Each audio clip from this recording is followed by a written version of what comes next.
Norton from Washington, D.C. We'll get back on that soon. Ms. Norton. Thank you, Mr. Chairman. Mr. Califf, across the nation and right here in the District of Columbia that I represent, drug shortages are negatively affecting patients and their families. Drug shortages can lead to daily challenges for patients affecting every element of their lives as well as health outcomes. For example, because of shortages, ADL, ADHD medication, we have heard reports previously of previously capable students barely able to pass grades. Adults are forced to contact every local pharmacy to track down a medication that may be the difference between being productive and focused in the workplace on losing their livelihoods. Drug shortages have occurred for decades.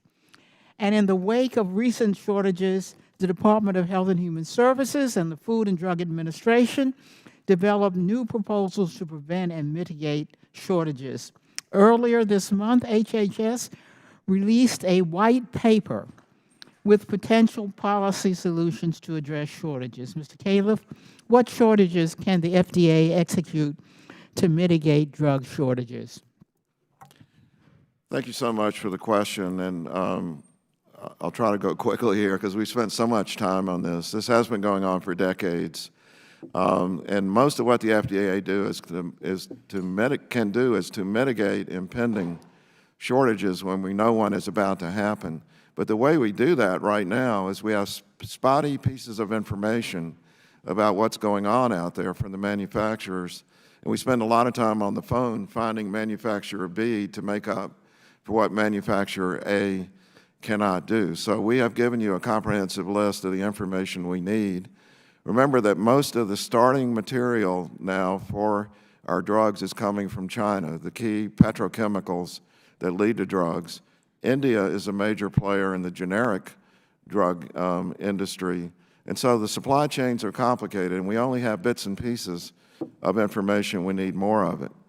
But you referred to several other kinds of drug shortages, and it may be worth just quickly going through this. I don't want to take all your time, but I think of three kinds. The most common shortages by orders of magnitude are inexpensive generic drugs, where, believe it or not, the price is not supporting the cost of manufacturing and distribution and quality. And the white paper you referred to has a lot of detail about this in it that I would refer you to. Our supply chain pricing has hit a point where the price is below what keeps the manufacturers in the game. So when we do an inspection and find a problem and a supply line shuts down, that company may very well go out of business. Now that's very different than the shortage of Ozempic that you referred to and has been discussed. There, the manufacturer's making a huge amount of money with every dose. It's just that the demand is so much higher than they anticipated. That will take care of itself over time.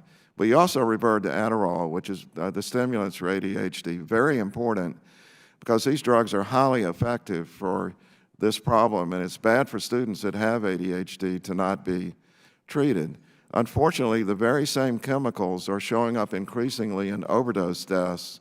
The over 100,000 overdose deaths we have are typically a mixture of fentanyl plus something else, often a stimulant.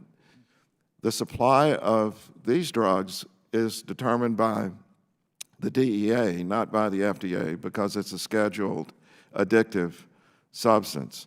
So it's a much more complicated issue. The generic one is the one that we hope that we have now solutions in this white paper that have to do with fixing the economics of that industry.